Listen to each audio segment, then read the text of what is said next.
Okay, this is part 3। मैं इसी video को कंटिन्यू करूँगा। कोशिश रहेगी कि मेरी जो है एक एक दिन में आपको दो दो वीडियो लोड कर लूँ, ताकि जो आप लोग का जो विशेष है, जो डिमांड है कि सर जो है सेकंड टर्मिनल का पोर्शन से स्टार्ट कीजिए, तो इस चैप्टर को मैं चाह रहा हूँ कि जल्दी जल्दी से फिनिश करके जो है आपका जो है डिमांड को मैं पूरा कर सकूँ। चलिए स्टार्ट करते हैं। The making of nationalism in Europe. अब हम लोग देखेंगे कि यूरोप में नेशनलिज्म कैसे आता है, कैसे बनता है। तो उसके कई सारे आयाम हम देखेंगे। वहाँ पर मिडिल क्लास जो है इमर्ज होते हैं।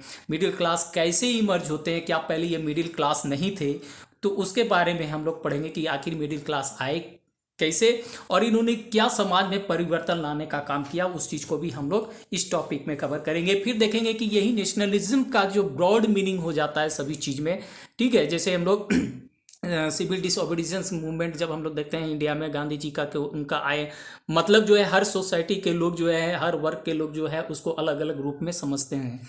उसी तरह से हम लोग जो है नेशनलिज्म का भी मीनिंग हम लोग देखेंगे कि इस यूरोप में क्या था 18th सेंचुरी में, क्या क्या मीनिंग थी उस चीज़ को। सब वर्ग जो है उसको अलग अलग हिसाब से समझ पा रहे थे। ठीक है, तो हम लोग देखेंगे कि जिस तरह से मिड 18th सेंचुरी में कोई ऐसा नेशन स्टेट यूरोप में नहीं था, वो बाद में आता है नेशन स्टेट। क्लियर? तो वो नेशन स्टेट बाद, जैसे आज हम लोग जर्मनी, इटली जो ये सब देख रहे हैं, पहले ये सारे क्या थे, स्कैटर्ड थे, किंगडम में बटे हुए थे। तो किंगडम क्या होता है, तो ये भी आप क्लास 6 से पढ़ते आ रहे हो कि किंगडम क्या होता है। जिसे एक कोई भी एक बंदा है जो मैंने इंप्लुअलिज्म की कि ABC कोई प्लेस है, यहाँ पर भी कंट्रोल किया, यहाँ भी कंट्रोल कर लिया, यहाँ भी कंट्रोल कर लिया, ये सारा जो जगह जो है उसके अंडर में आ जाएगा। ठीक है, तो इस जो शासन यहाँ पर चलेगा, जो यहाँ पर सारा शासन चलेगा इसका, एक आदमी का, उसी को हम लोग किंगडम बोलते हैं। अब इसी के राज में, ये इसी के शासन में ये ABC गाइड होगा, दिस इज कॉल्ड किंगडम। ठीक है, तो किंगडम होता था, तो ये इसकी अपनी आइडेंटिटी होगी। इसकी आइडेंटिटी सपोज कर लो कि ये तुम्हारा बिहार है, ये यूपी है, ये झारखंड है। अब तीनों को कंट्रोल करके हम जो है एक यहाँ पर जो है CM बना दूँ, आज की डेट में CM, उस समय समझ कर लिए राजा। तो ये राजा जो है, अब ये राजा के लिए ये तीनों जो है स्टेट है, ये किंगडम कहलाएगा। तो अब समझ सकते हो कि यहाँ लैंग्वेज अलग है, क्योंकि कल्चर होगी, यहाँ भी अलग, सब चीज़ आइडेंटिटी अलग होगी, लेकिन फिर भी जो है लोग राज कर रहा है। ये इसके साथ मैच नहीं करेगा, ये इसके साथ मैच नहीं करेगा, तो ये चाहेगा कहीं ना कहीं हम अलग हो जाए। तो जिस तरह से आज हम मॉडर्न डे में देखते हैं कि कोई भी स्टेट अलग हो जाना चाहता है, क्यों? क्योंकि उसकी अपनी एक अलग सी जोग्राफिकल कंडीशंस होती है, उसकी अपनी एक कल्चर होती है। उसी के हिसाब से उन लोग मांग रखते हैं कि भाई कि हमको एक अलग स्टेट का क्रिएशंस कर दो।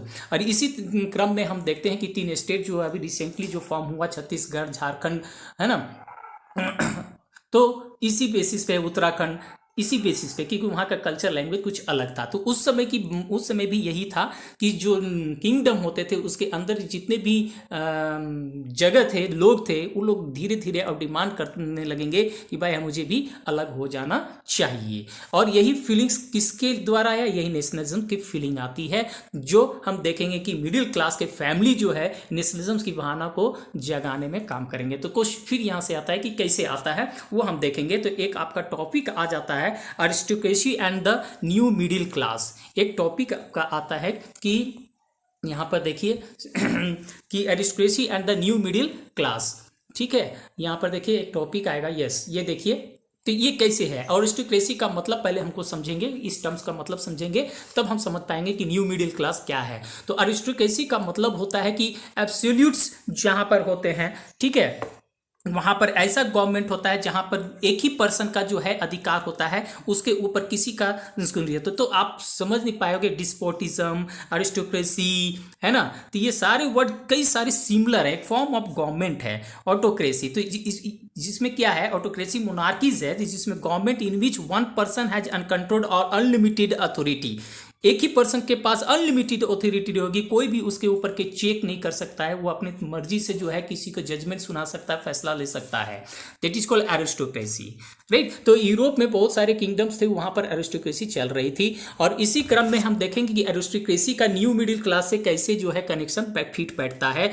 इसलिए हम लोग को ये टॉपिक में एरिस्टोक्रेसी भी दिया हुआ है, न्यू मिडिल क्लास दिया हुआ है। और यही एरिस्टोक्रेसी को ही देख करके ये न्यू मिडिल क्लास जो है जागेंगे। कैसे? तो एरिस्टोक्रेसी लोगों का भी जो है एक बॉन्ड था, जितने भी लोग थे आपस में बंधे हुए थे एरिस्टोक्रेसी लोग, जहाँ पर जो शासन था वैसे लोगों का, जिनका अपना एक अधिकार होता था, ठीक है। तो उन लोगों के एक टाई अप था, एक बॉन्ड था। किस चीज़ का बॉन्ड था, किस चीज़ का फीलिंग थी, क्योंकि उन लोग एरिस्टोक्रेसी हैं, हायर लोग हैं सोसाइटी के लोग। ये भावना बैठी हुई थी कि हम लोग रूल करने के लिए ही हैं जनता पर। तो ये एक फीलिंग जितने भी एरिस्टोक्रेसी थे एक लाया। नंबर 2 कि उनके यहाँ क्या था, जो एक शादी, जैसे आप हम लोग की क्या करते हैं कि एक जो है अमीर आदमी चाहता है, मुकेश अंबानी क्या आपके घर शादी कर लेगा, हम लोग के यहाँ शादी कर लेगा मुकेश अंबानी अपनी बेटी का या किसी और खानदान का? नहीं। क्यों? क्योंकि उसकी जो है एक लेबल है, वो अपने लेबल में शादी करना चाहता है, उस लेबल के अगेंस्ट में वो नहीं जाएगा, ठीक है। जैसे हम लोग मिडिल क्लास के फैमिली के लोग भी जो हैं, जिनके पास जो हैं बिजनेसमैन लोग हैं, वो क्या जो झोपड़ी में रहते हैं या जो दुकानदार हैं, या उसके साथ फैमिली से शादी कर लेंगे। अगर हम लोग आस पड़ोस देखते हैं तो हम लोग अपने लेवल में शादी करना चाहते हैं, क्योंकि वो आपके शान के खिलाफ होता है। ऐसा हम लोग के पेरेंट्स के बीच में जो है, या हम लोग के बीच में जो मेंटेलिटी बनी हुई है समाज में, यही चीज़ है कि अपने लेवल में शादी होनी चाहिए। तो उसी तरह से एरिस्टोक्रेसी लोगों में भी थी कि शादी जो उन लोग की जो होती थी आपस में एक दूसरे का, वो लोग भी टाई अप करके रखते थे। तो ये जो फीलिंग्स आती थी, फीलिंग्स क्या थी, यही बांध करके लोगों को रखा एरिस्टोक्रेसी लोगों को। आखिर ऐसा क्या चीज़ है कि एरिस्टोक्रेसी जो है अपने लेवल का ही शादी करेगा, अपने लेवल का ही जो उसके साथ संपर्क बनाएगा? कुछ तो बात है। उसी समय जो है 18th सेंचुरी में हम देखेंगे कि फ्रांस और जो इटली, इसमें तो बाद में 19th सेंचुरी के आसपास जो है वहाँ पर इंडस्ट्रियलाइजेशन शुरू होती है। इंडस्ट्रियलाइजेशन का मतलब होता है कि यूरोप में इंडस्ट्री का सेटअप होना शुरू हो गया था। तो सबसे पहले इंग्लैंड में इंडस्ट्री का सेटअप होना शुरू हुआ था, ठीक है, राइट। तो इंडस्ट्री जब वहाँ सेटअप हो रही थी, तो सपोज कर लो, एक एग्जांपल मैं फिर देता हूँ आपको, कनेक्ट करता हूँ ताकि आपको समझ में आ जाए कि आपके चरही एरिया में सपोज कर लो एक बहुत बड़ा इंडस्ट्री खुल जाती है, रिलायंस के लेवल जैसा, या कोई भी बड़ी कंपनी जो यहाँ नहीं है। तो वो जब कंपनी आएगी तो क्या करेंगे, तो यहाँ पर जितने भी वैकेंसी निकालेगी, तो दूसरे स्टेट से लोग आकर के बसेंगे, या आपके अगल बगल के लोग भी आकर के बसेंगे। तो वहाँ पर क्या देखती हो, डाइवर्स जो भीड़ बनने लगती है चरही में। आज जो आप चरही एक एग्जांपल में दे रहा हूँ, सपोज कर ले आप चरही एरिया या हजारीबाग एरिया कहीं भी है, तो वहाँ पर भीड़ उतनी नहीं थी, संख्या मान लो कि 100 संख्या थी, मैं एग्जाम्पल दे रहा हूँ, मान लो कि 100 संख्या है। लेकिन इंडस्ट्री सेटअप होने के लिए आप देखते हो कि 1000-2000 संख्या बढ़ गई। और हजारीबाग या कोई भी एरिया में रहने का जो कैपेसिटी है, सपोज कर लिए आपका 5000, और ये 5000 क्रॉस कर जा रहा है। तो क्या आप समझते हैं इससे क्या समझेंगे? ओवर क्राउडेड हो गया। ये ओवर क्राउडेड क्या हुआ भाई, कैसे हो गया, क्या कारण बन गया कि ओवर क्राउडेड था? इंडस्ट्री सेटअप हो गए।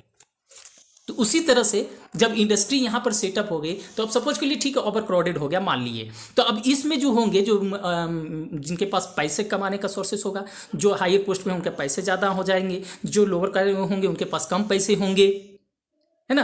तो उस पैसे से उन लोग क्या करेंगे, अपने बच्चों को या अपने जो भी है दैनिक का जो ऐश मौज का चीज़ है वो कर पाएंगे। तो आपके पास जितने पैसे उतना खर्चे होते हैं और उतना मस्ती होती है, जितने कम पैसे होते हैं वो चाह के भी आप नहीं कर पाते हो।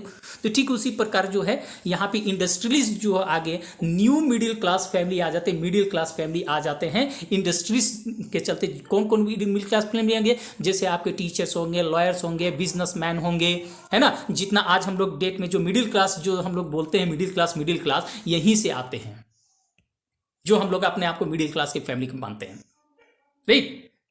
तो वो मिडिल क्लास वहां से आती है। तो वो जब देते हैं मिडिल क्लास फैमिली, ये लोग एजुकेटेड होते हैं। क्यों एजुकेटेड होते हैं? क्योंकि पास अब पैसा आ गया, सब कुछ हो गया, सब कुछ समझ में पढ़ने लगे। तो पहले इंडस्ट्री नहीं थी तो लोग के पास पैसे नहीं थे, तो स्कूल क्या जाए, पढ़ेंगे क्या, खर्चा ही नहीं निकलता था। लेकिन पैसे आने लगे तो अब एजुकेशन पर उन लोग को समझ में आने लगी, तो कुछ लोग समझने लगे, समझाने लगे लोगों को, तब उन लोग को समझ में आती है बात कि हाँ भाई क्या एक्चुअली हो रही है पूरी देश दुनिया में, है ना। तो ये एजुकेटेड लोग थे, ये मिडिल क्लास फैमिली। आज भी हम लोग मिडिल क्लास फैमिली के लोग क्या है, ज़्यादा एजुकेटेड ही होते हैं सब लोग। 10th पास हो, graduate level, at least they are educated, है ना। तो उन लोग भी एजुकेटेड थे उसमें। तो अब उन लोग देखना शुरू किए कि भाई एरिस्टोक्रेसी लोग कि भाई क्यों प्रिविलेजेस है इतना। उन लोग अपने जो है कहता है हम जो कहेंगे वो अच्छा है, जो है ये सब चीज़ करेंगे, सब कुछ जो कहते हैं सब अच्छा है। इन लोग ने जो है अपोज किया कि नो, हम लोग अपोज करेंगे, लोगों को जगाने से दिस इज रॉन्ग, है ना। तो यही दोनों का कनेक्शन फिर बैठता है। हम लोग देखते हैं तो आपके बुक में ये एक एग्जाम्पल थ्रू दिखाया गया है कि ईस्टर्न और सेंट्रल यूरोप को बांटा गया है। ठीक है, ईस्टर्न सपोज के लिए ये ईस्ट है, ये सेंट्रल है, ये वेस्टर्न यूरोप है। तो ये वेस्टर्न जो यूरोप था, तो यहाँ पर लोग जो है फार्मिंग करते थे और थोड़ा सा इनकी पोजीशंस अच्छी थी फार्मर्स लोगों की। और जो सेंट्रल यूरोप के जो लोग थे, उनकी कंडीशंस क्या होती है, वो थोड़ा सा कल्टिवेटेड सर्फ्स थे। सर्फ्स मतलब जो हम बता दिए थे सर्फडम, तो उन लोग क्या थे, मतलब बंधुआ मजदूर थे। इनके पास कोई लैंड नहीं थे, जा करके खेती करते थे दूसरे लोगों के, लेकिन इनके पास थोड़ी सी जमीन होती थी, अपनी जो है स्थिति अच्छी थी वेस्टर्न कंडीशन की। तो एक ही यूरोप में देख रहे हैं कि ये पार्ट जो है डेवलप है, ये पार्ट जो है अनडेवलप्ड है ना।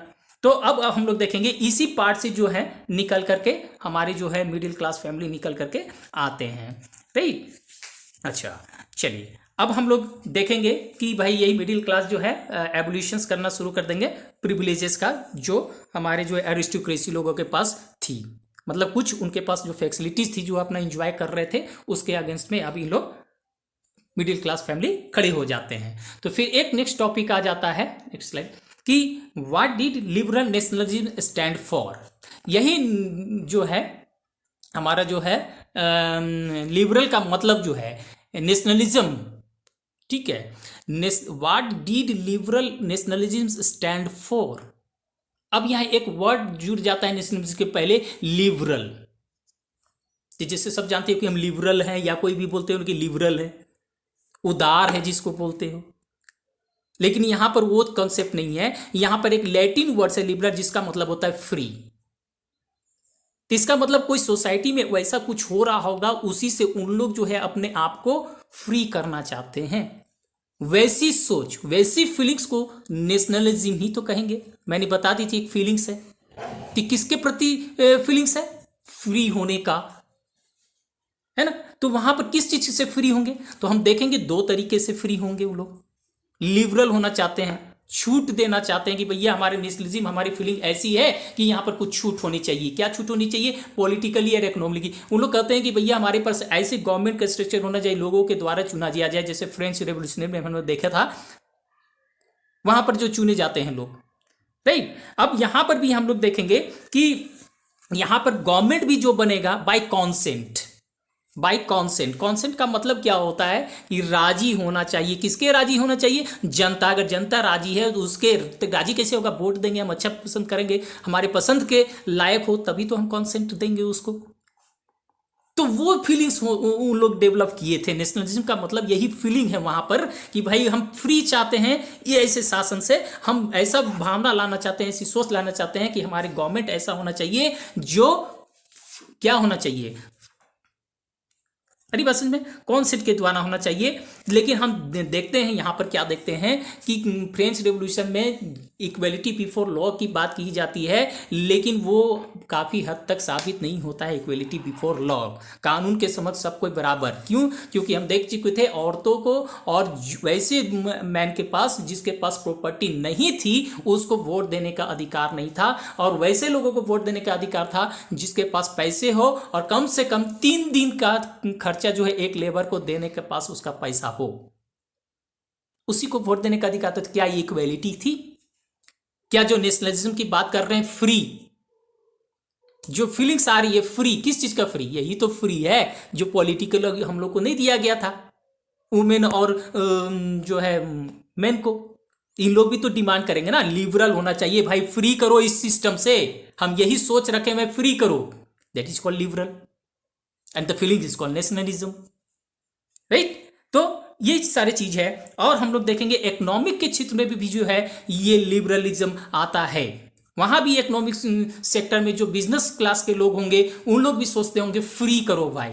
ये फीलिंग्स हमारे अंदर आ रही है, नेशनलिज्म की फीलिंग आ रही है कि फ्री करो। किससे, जो इकोनॉमिक बैरियर थी वहां पे। इकोनॉमिक बैरियर क्या थी उस समय यूरोप में, जैसे मैंने प्रीवियस लेक्चर में बताया कि एक जगह से दूसरे जगह जाने के लिए हमको जो है अलग अलग वेट का सामना करना पड़ता था, अलग अलग टैक्स का सामना करना पड़ता था। सपोज कर लो मैं जो है हजारीबाग से रामगढ़, रामगढ़ से रांची, रांची से जो और कहीं जाऊं तो वहाँ पर क्या है, अलग अलग जो है टैक्स लेगा। अब हजारीबाग में हूँ, अभी यही हजारीबाग में सपोज कर लो ABCD जगह है, हजारीबाग में कोई क्षेत्र है, ए जगह में गया तो वहाँ 5 रुपये टैक्स गया, ए से बी गया तो वहाँ 10 रुपया ले लिया, सी से डी गए 15 रुपये लिए, है एक ही जगह में लेकिन टैक्स अलग अलग। ये क्या बात हो गई भाई? तो जो भी बिजनेसमैन लोग होते थे उनको बहुत काफ़ी दिक्कतों का सामना करना पड़ती थी। तो बहुत कम बिजनेसमैन भी होते थे कि बिजनेस करना भी नहीं चाहते थे, इतना इतना टैक्स कहाँ से देंगे। अगर टैक्स ज़्यादा दे भी देते थे तो इससे सफर कौन होता था? अल्टीमेटली जनता ही होती थी, राइट। आज भी देखो कि अगर जो है 100 रुपया टैक्स अगर बढ़ जाता है किसी चीज़ को, तो टैक्स बढ़ जाना वो तो ठीक है, वो अपना टैक्स लेकर के जो है प्रॉफिट कमा लिया, लेकिन टैक्स एक्स्ट्रा पैसा कहाँ से आया? टैक्स जनता ही तो दे रही है ना। तो टैक्स बढ़ना कहीं जनता को महंगाई का सामना करना पड़ जाता है, राइट। तो देखो कहीं कहीं इफेक्ट कनेक्शन बैठाना पड़ेगा, हर चीज एक दूसरे से रिलेट है। अगर रिलेट करके पढ़ोगे तो आपको जो सारे चीज जो है ड्रामा जो चल रही है यूरोप में या कहीं किसी कंट्री में आपको समझ में आ जाएगी, ठीक है। तो वहां भी हम देखेंगे फिर नेपोलियन आता है। इतनी ही बात नहीं बनी थी फ्रांस में कि मेंस और वुमेन को वोट देने की बात नहीं थी, नेपोलियन आता है अब वुमेन पर कहर बरसात देता है। क्या बरसात देता है कि वुमेन जो है प्रॉपर्टी है फादर और मैन का, शादी करो अब बेटी बन करके रहो, घर का काम करो, बस इससे ज़्यादा कुछ तुम डिमांड मत करो। तो बताओ औरतें लोग फ्री होना चाहेंगे कि नहीं? उनके अंदर भी लिबरलिज्म आएगा कि नहीं? आई फीलिंग्स डिमांड की, ये लिबरल का मतलब ही तो फ्री होता है, और नेशनल कहीं मतलब ये क्या बोले फीलिंग्स है। किस चीज़ का फीलिंग्स हुआ है भाई? फिरी करो, ये हमको भी फ्री करो, ये बंधन में हमको क्यों बांध दिया, सबको क्यों रख दिए, हमको भी कुछ देना है। तो हम इकोनॉमिक क्षेत्र में भी देख लिए। फिर नेपोलियन को फिर देखते हैं कि जो 39 स्टेट में जो बांट देता है ना कन्फेडरेशन में, तो एक अच्छा मूव करता है।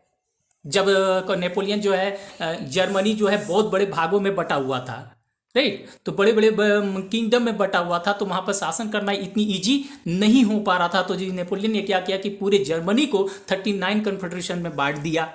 अब तो इजी हो गया शासन करने के लिए, और 39 कन्फेडरेशन के लिए एक कॉमन टैक्स रखा जिसको बोलते हैं जॉल्वरीन, ठीक है। सब कस्टम्स के लिए अब एक ही रहेगा, ठीक है।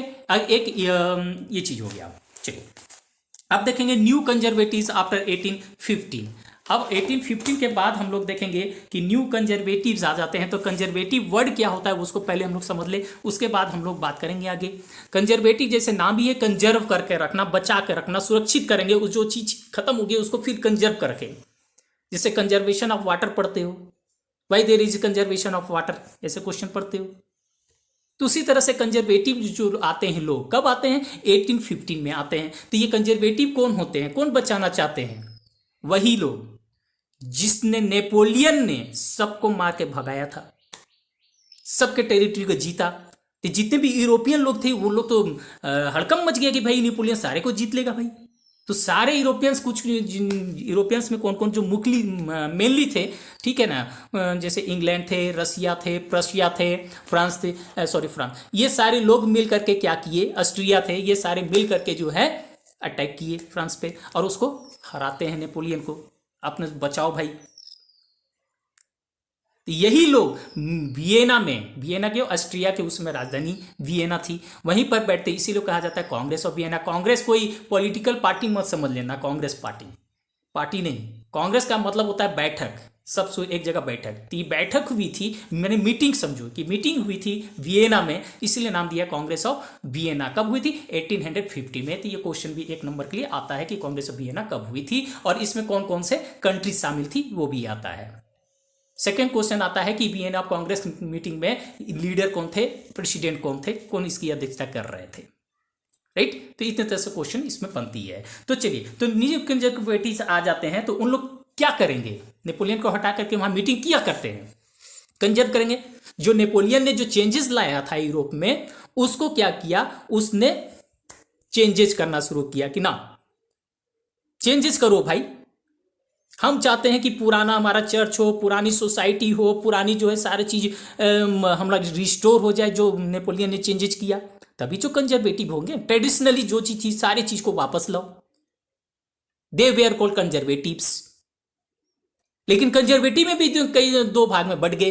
एक वैसे कंजर्वेटिव एक ग्रुप के थे जो सारी चीज एज इट इज चाहते थे, जैसे था वैसे, जो चेंजेस था चेंज करो फिर से, नेपोलियन ने जो चेंजेस किया फिर से उसको रिस्टोर कर दो। और दूसरे ग्रुप के लोग थे कि वैसा समाज चाहते थे जो फ्रेंच रेवोल्यूशन में जो नेपोलियन ने देख चुका था, नेपोलियन ने जो चेंजेस लाया था उस चीज को वो बरकरार चाहना चाहता था कि चेंजेस मस्ट बी देयर। क्यों ऐसा कंजर्वेटिव सोचते थे? कि उन्होंने देख लिया था कि फ्रांस में मोनार्किस के खिलाफ ही रेवोल्यूशन हुआ था, कई सारी चेंजेस हुआ, लेकिन नेपोलियन आने के बाद भी वो भी मोनार्की हो गया, लेकिन इसके प्रति विद्रोह नहीं किया जनता ने। क्यों? क्योंकि उसके द्वारा जो अपनाई गई कार्य थे उसको एक्सेप्ट किया। तो ये लोग भी कंजर्वेटिव सोचे कि नहीं, वैसी सोसाइटी होनी चाहिए, थोड़ी सी चेंजेस होनी चाहिए। इससे क्या होता है कि जो शासन करने में हमको मजबूती मिलेगी, आर्मी हो गए, इकोनॉमिक जो है हम मजबूत होंगे, जिस तरह से नेपोलियन किया था। तो ये कंजर्वेटिव थे जो नेपोलियन के द्वारा चलाए गए जो सिस्टम थे उसको फॉलो करना चाहते थे। सिंपल वर्ड में कहूं अगर मैं तो, राइट। और ये कांग्रेस ऑफ वियना को कौन कर रहा था? ऑस्ट्रिया को जो चांसलर था, कौन था? Duke Metternich. ठीक है। अब चांसलर क्या होता है? चांसलर एक पोस्ट होता है, जैसे कि आपका, जैसे मैं बता दूं कि प्राइम मिनिस्टर है तो प्राइम मिनिस्टर के बहुत सारे जो हेल्पर होते हैं, सजेशन देने वाले जो अदर मिनिस्टर्स होते हैं, finance minister, home minister, these are called. तो उसी तरह वहां पर एक चांसलर पोस्ट आती थी। सपोज के लिए प्रेसिडेंट ही समझ लीजिए, उस राजा का राजा थे और उसके अंडर में काम करने वाले प्रेसिडेंट, सुप्रीम पावर, तो चांसलर थे ऑस्ट्रिया के, राइट। वही इसकी अध्यक्षता की थी। तो अब उन्होंने, अब वियना में जब बैठे 1850 में, तो मैप को जो उसने बांटना शुरू किया, फिर से ड्रॉ किया मैप पूरे यूरोप को। क्यों? क्योंकि नेपोलियन ने सारे को जीत के अपने अंडर फ्रांस में ले लिया था। अभी इन लोग थे कंजर्वेटिव, चाहते थे कि भैया जैसे था वैसे कर दो भाई। इन्होंने बांटना शुरू किया और फ्रांस को जो है घेर दिया चारों तरफ। ये मान लीजिए फ्रांस है, ये फ्रांस के चारों ओर बाउंड्री मार दिया। क्यों मार दिया? ताकि यहाँ पे नए नए कंट्री भी इन्होंने स्टैब्लिश कर दिया। अब नए कंट्री को पावर दिया गया था सब। मान लो कि फ्रांस अगर इधर जाएगा तो ये कंट्री रुकेगा, इधर जाएगा तो ये कंट्री रुकेगा, इधर जाएगा ये कंट्री। पहले ये था ही नहीं कोई कंट्री, तो फ्रांस आसानी से कहीं भी जाता और इसको जो है निकल जाता जीत के, राइट। तो इसलिए चारों तरफ से इसका कंट्री बाउंड्री मार दिया ताकि जो फ्रांस कहीं भी चाह करके भविष्य में जो है इस तरह का फिर हरकत न कर सके, जो जिसकी सपना थी कि टेरिटरी अपना बढ़ा, वो नहीं कर सके। तो वो कांग्रेस ऑफ वियना में किया गया। कई सारे जो है अपने अपने जो है, इंग्लैंड है, ऑस्ट्रिया है, इटली है, जो भी है, प्रसिया है, उन लोग अपने अपने हिसाब से अपने अपने जो है प्लेसेस को क्रिएट किया और लिया। आप मैप में उसकी देख सकते हो। लेकिन एक चीज जो है कांग्रेस ऑफ वियना में अनचेंजिंग किया गया, वो क्या था कि जो 39 कन्फेडरेशन था उसको एज इट इज छोड़ दिया, क्योंकि उन लोग भी समझ गए थे कि इतने बड़े साम्राज्य में शासन करना बड़ी मुश्किल है। इसलिए 39 स्टेट जो कन्फेडरेशन बनाया था वो सही चीज है, राइट। चलिए, तो ये चीज हम लोग देखा और उसके बाद लास्ट में हम लोग पढ़ेंगे रेवोल्यूशनरीज, जो आपका टॉपिक में है, द रेवोल्यूशनरीज। अब रेवोल्यूशनरीज क्यों आते हैं? अब लास्ट में इस टॉपिक में हम लोग रेवोल्यूशनरीज के बारे में पढ़ रहे हैं। इसके बारे में हम लोग पहले क्यों नहीं पढ़े रेवोल्यूशनरीज के बारे में, ये टर्म्स में भाई? क्योंकि जब देखा कि ठीक ठाक चल रहा है, फ्रांस ठीक ठाक चल रहा है नेपोलियन के द्वारा, फिर जो है कंजर्वेटिव्स आ गया, फिर वो सारा चीज़ जो लड़ाई, इतनी लंबी लड़ाई लड़े चेंजेस के लिए, फिर वही चीज़ आ गया, तो क्या जनता शांत रहेंगे? नहीं रहेंगे। क्या कंजर्वेटिव शांत रहेंगे? नहीं रहेंगे, क्योंकि कंजर्वेटिव भी तो कुछ अपना ताकत दिखाएंगे कि फिर से ऐसा जो है हरकत ना करें इन लोग। डर का माहौल बना दिया कि कोई भी अगेंस्ट में अगर बोलेगा कंजर्वेटिव पे और नया फॉर्म ऑफ गवर्नमेंट में या रूलर के खिलाफ, तो उसको सजा मिलेगी। लोग डर रहे थे। तीन लोगों ने कंजर्वेटिव में कर दिया कि सेंसरशिप लगा दो। सेंसरशिप मतलब क्या होता है कि बैन के बिना पूछे कुछ भी आप पेपर में या न्यूज़पेपर में या कहीं किसी तरह के आप पंपलेट छाप नहीं सकते हो without the permission of king. आज भी सेंसरशिप फिल्मों में देखते हो कि सेंसरशिप बोर्ड है कि फिल्मों में कुछ ऐसा सीन ना दिखाया जाए गंदगी जो बैठ करके जो है घर में जो देखी ना जा सके, इसलिए वहाँ पर सेंसरशिप उस पर बैन कर दे। देखते होगी कई फिल्मों में कि है ये सेंसरशिप ने बैंड लगा दिया, क्योंकि विरोध करते हैं कि भाई ये सीन किसी कम्युनिटी को प्रभावित कर रहा है, ठीक है, तो उसको सेंसरशिप लगा दिया जाता है, बंद करो, इस सीन को हटा दो, काट दो। तो उसी तरह वहाँ पर सेंसरशिप पेपर इस सब में लगा दिया गया कि विदाउट जो परमिशन। क्यों? क्योंकि पेपर अगर छापेगा तो फिर लोग सब जान जाएंगे कि उसके बारे में क्या छाप रहा है, क्या कर रहा है, फिर जो है मुश्किल में पड़ जाते हैं कंजर्वेटिव लोग। इसलिए बंद करो जी, किसी के पास नॉलेज ही नहीं पहुंचेगी मेरी मैम ने क्या कर रहा हूँ, राइट। तो अब जब इतना सारा इफोर्ट्स लगाया कंजर्वेटिव, तो जो इसमें चेंजेस लाने वाले मिडिल क्लास फैमिली लेते, क्या वो शांत बैठेंगे? नहीं चाहेंगे, क्योंकि एक बार टेस्ट ले चुका है उन्होंने, फ्रांस रेवोल्यूशन से सीख चुका है कि वहां पर रेवोल्यूशन हुई और किस तरह से रेवोल्यूशनरी रोल अदा किया।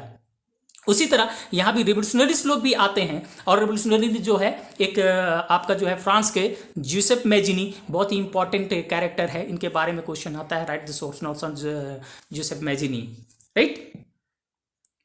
तो जोसेफ मैजिनी भी क्या थे, ये जो है जेनोवा में 1807 में इन्होंने जन्म लिया था। ये भी एक बड़ा क्रांतिकारी थे। इन्होंने बहुत ही, इनको एग्जाइल कर दिया गया था। एग्जाइल का मतलब होता है देश से निकाल देना। क्यों देश से इनको निकाल दिया गया था फ्रांस से? क्योंकि इन जो है चोरी छुपे बहुत सारे जो है रिवोल्यूशनरी मूवमेंट चालू कर रहे थे, लोगों को भड़का रहे थे सरकार के प्रति। कंजर्वेटिव को पता चला इसको देश से बाहर निकालो जी, इसको निकाल दिया। लेकिन फिर भी वो चुप नहीं बैठा बंदा, सीक्रेट सोसाइटी चलाया। सीक्रेट सोसाइटी का मतलब है चोरी छुपे जो है अपना एक्टिविटी को अंजाम दो, that is called secret society. तो सीक्रेट सोसाइटी का नाम कैसे हो गया? सीक्रेट मतलब चोरी छिपे, कहां से हो रहा है, कैसे हो रहा है, जान रहे हो। सपोज को यहां ब्लास्ट कर दिया, सब जान रहे हो, कोई ब्लास्ट कर दिया, यहां बम ब्लास्ट कर दिया, किसने किया? हिडन है, सीक्रेट है। तो उसी तरह से वहां पर जो एक्टिविटी चल रही थी, पता नहीं चल रहा था कौन कर रहा था। तो दो जो है उसने जो सिक्योरिटी जो चलाया गया था, उनके द्वारा जो सोसाइटी बनाया गया था, उनका नाम है यंग इटली और यंग यूरोप। ये आप याद कर लीजिएगा, ये सोसाइटी के बारे में एग्जामिनेशन में पूछा जाता है, ठीक है। और इन्होंने जो है कंजर्वेटिव का नाक में दम कर रख दिया था। कंजर्वेटिव लोग परेशान हो गए थे जैसे मैजिनी को, और जैसे मैजिनी को जो वहां पर मैटरनिक थे, कौन मैटरनिक याद करो, वही ऑस्ट्रेलिया का चांसलर, उसने इस आदमी को डिस्क्राइब किया dangerous enemy of social order. Social order मतलब जो सोसाइटी में जो रैंक बनी हुई थी हायरकी में कि भाई हमको ऑटोक्रेसी है, मिडिल क्लास है, ये है, तो उसके लिए खतरा बताया मैटरनिक ने। किसको? जोसेफ मैजिनी को। तो यहां भी एक क्वेश्चन आपका बनकर रेडी हो जाता है कि who describe the Joseph Mazzini as a enemy of this for the social disorder, right. तो इस तरह से बहुत सारे क्वेश्चंस इस चैप्टर टॉपिक से बन के आता है। तो हमने क्या देखा कि लिबरल का मतलब क्या होता है नेशनलिज्म में, कई तरह से हमने देखा, पॉलिटिकली में देखा, इकोनॉमिक वे में देखा कि क्या क्या उसका मीनिंग होती है। फिर हमने देखा ये कंजर्वेटिव क्यों आते हैं, इसका रोल क्या होता है सोसाइटी में। फिर हमने लास्ट में देखा कि फिर रिवोल्यूशनरी आते हैं, वो क्या क्या करते हैं, ठीक है। तो इस तरह से ये भी वीडियो आज मैंने अपलोड कर दिया। नेक्स्ट वीडियो कल मैं अपलोड करूंगा। तब तक के लिए थैंक यू।